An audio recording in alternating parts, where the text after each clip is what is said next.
ప్రియ దేవుని బిడ్డలారా, గత కొన్ని రోజులుగా యూట్యూబ్‌లో త్రిత్వమును గూర్చి చాలా పెద్ద చర్చ జరుగుతుంది.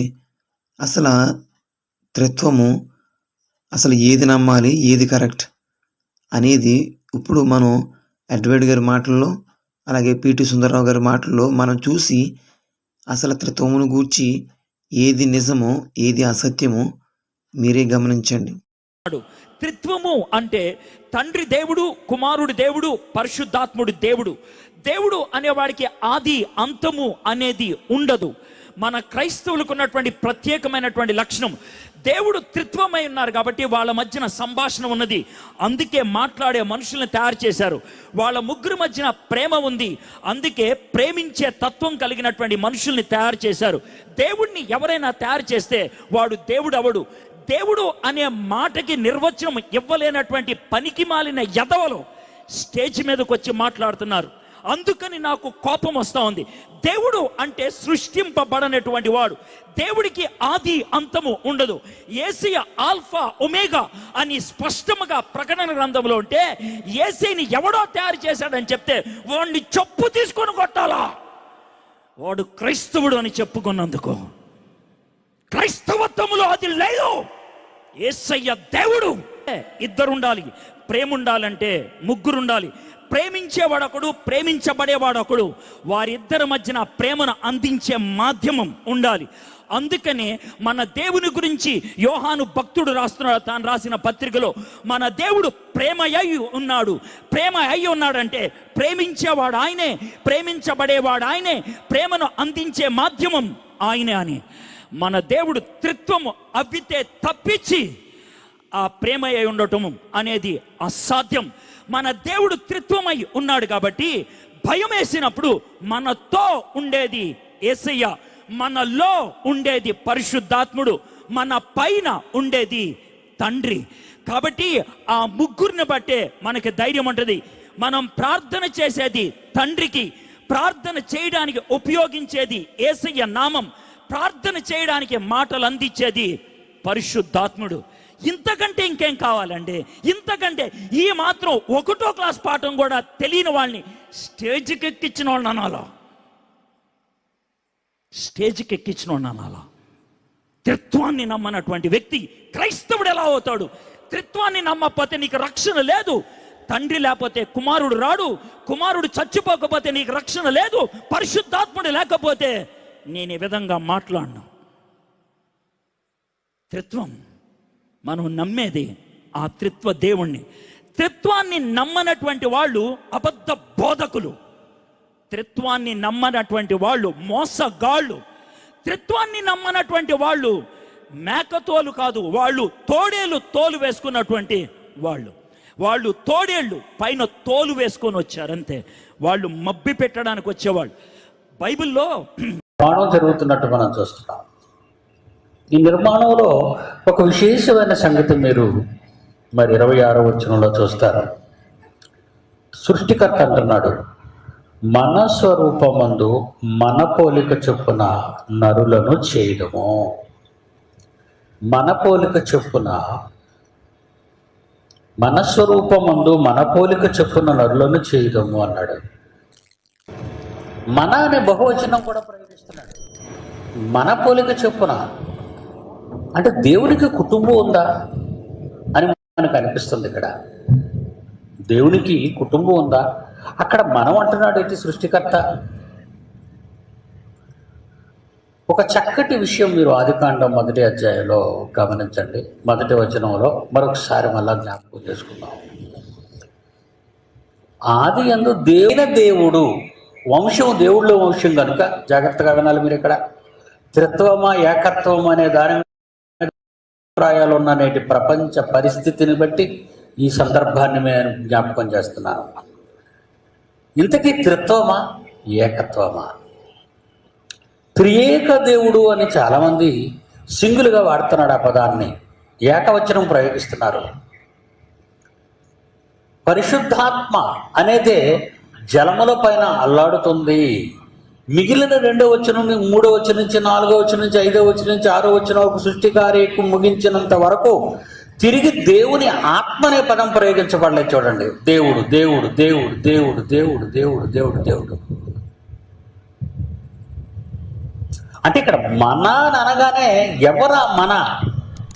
దేవునికి ఏమైనా ఫ్యామిలీ ఉందా? దేవునికి ఏమైనా దేవుడు భార్య ఉందా? అంతే కదండి. మరి ఎవరొకరు ఉన్నారంటే రిలేషన్స్ ఉన్నట్టే కదండి. మరి చాలామంది చాలా రకాలుగా అనేక మతాలలో దేవుళ్ళకు భార్యలు, వాళ్ళకు పిల్లలు ఉన్న ఈ సందర్భాలలో బైబిల్ చదివేటప్పుడు కూడా ఇలాంటి అనుమానం మనకు రావాలి మనం ఆలోచించేటప్పుడు. కనుక అలాంటి సందర్భాలు ఏమి మనకు బైబిల్లో కనిపించవు. కానీ మన అనే బహువచనం మాత్రం ఆయన ఫ్యామిలీ గురించి వాడినట్టుగా కనబడుతుంది. ఎఫెసీయులకు రాసిన పత్రిక 3వ అధ్యాయం, దయచేసి క్రొత్త నిబంధన చూడండి. ఎఫెసీయులకు రాసిన పత్రిక 3వ అధ్యాయము 14వ వచనం అందరూ చూడండి.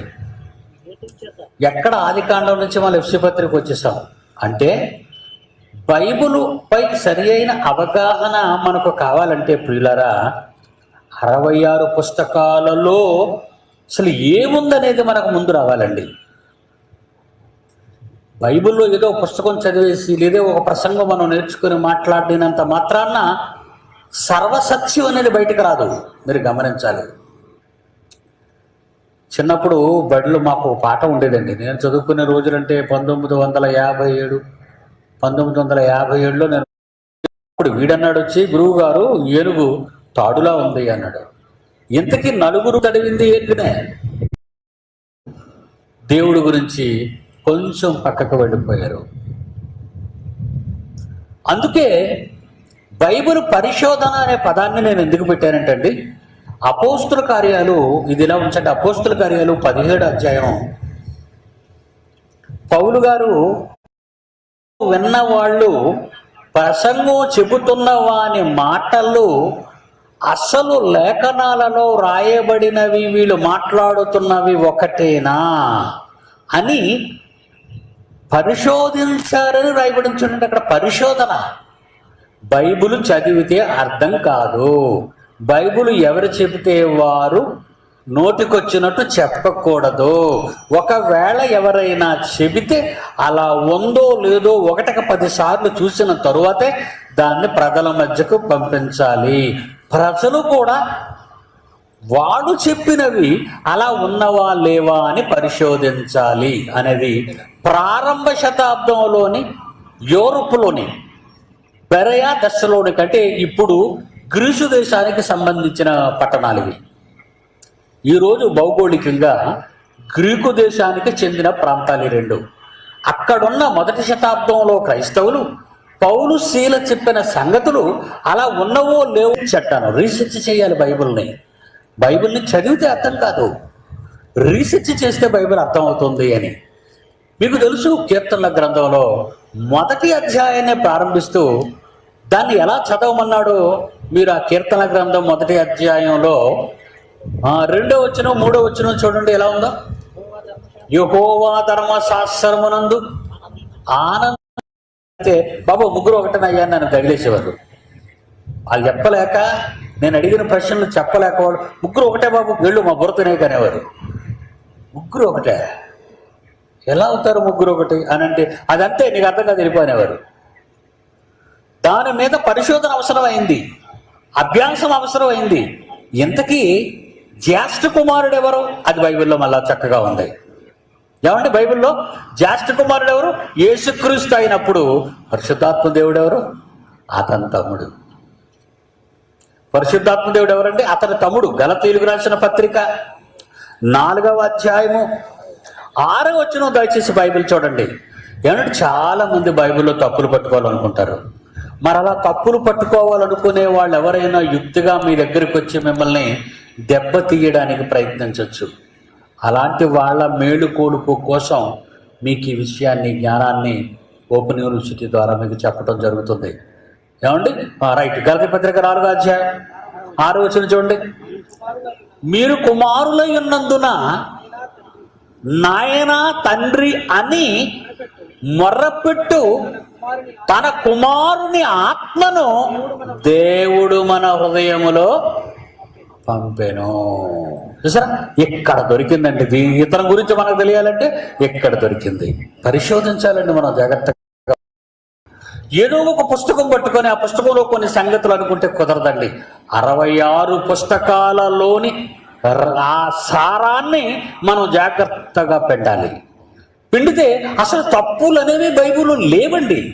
పైన చదివిన వాళ్ళకి ఇవి తప్పులుగా కనిపిస్తున్నాయి తప్ప అర్థం కాక. కానీ అది చదివితే అండి, ఆయన ధర్మశాస్త్రం మందు ఆనందించచ్చు అన్నాడు. ఏమంటే బైబిల్ చదివితే ఎవరికైనా ఆనందమా ఏడుపా? చాలా మంది అంటారండి నా దగ్గరికి వచ్చి, అయ్యగారు ఏటోనండి బైబిల్ చదువుతుంటే నిద్ర వచ్చేస్తుంది, ప్రార్థన చేయండి అంటాడు. ఏంటి బైబిల్ చదివితే నువ్వు నిద్ర వస్తుందా అంటే ఇతనికి ఆనందం ఏమొస్తుందండి? ఇలా బైబిల్ చదివే వాళ్ళకి నిద్ర వస్తుంటే ఆనందం ఏం జరుగుతుంది?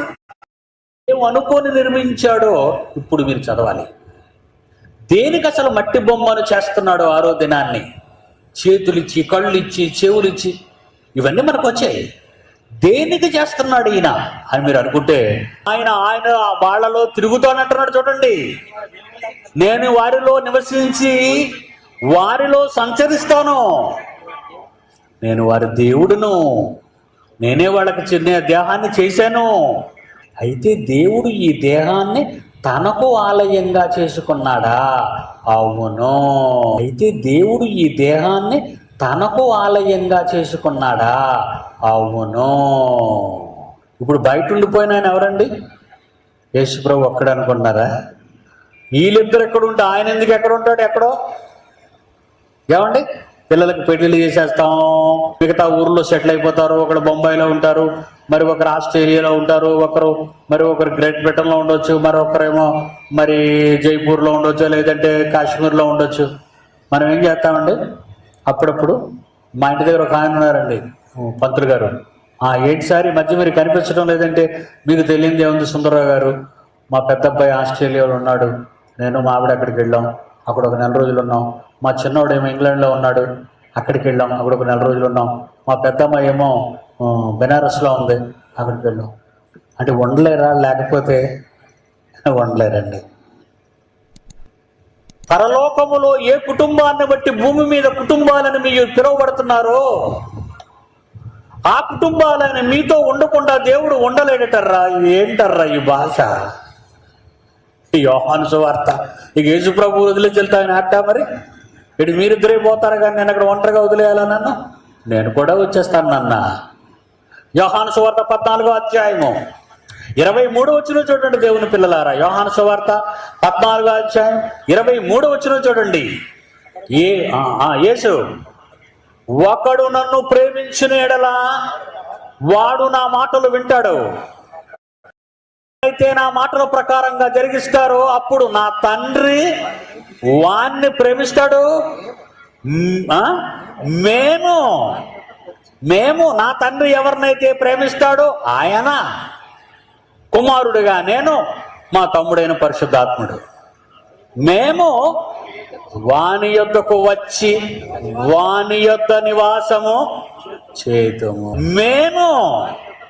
మేము నా తండ్రి ఎవరినైతే ప్రేమిస్తాడో ఆయన కుమారుడుగా నేను, మా తమ్ముడైన పరిశుద్ధాత్ముడు, మేము వాని యొద్దకు వచ్చి వాని యొద్ద నివాసము చేతుము. ఇంతకీ పరలోకంలో ఉన్న మహానుభావులు మన దగ్గరే ఉన్నారా అనిపిస్తుంది కదండి. ఉంటారు, కానీ నువ్వు బూతులు ఆడితే ఎలాగుంటారు? ఉంటారు, నువ్వు అబద్ధాలు ఆడితే ఎలాగుంటారు? ఎలా ఉన్నావు మరి? నువ్వు బాగున్నావా? త్రిత్వమును గూర్చిన వివరణ అడ్వైడ్ విలియమ్స్ గారి మాటల్లో, అలాగే పిటి సుందరరావు గారి మాటల్లో మీరందరూ విన్నారు కదా. నేనైతే అడ్వైడ్ విలియమ్స్ గారు చెప్పిన మాటలు నేను ఏకీభవిస్తున్నాను. ఎందుకనంటే అవి బైబిల్ అని సారంగానే నాకు అనిపిస్తున్నాయి. ఎవరైతే కాదు అన్న వాళ్ళు కింద కామెంట్ చేయండి.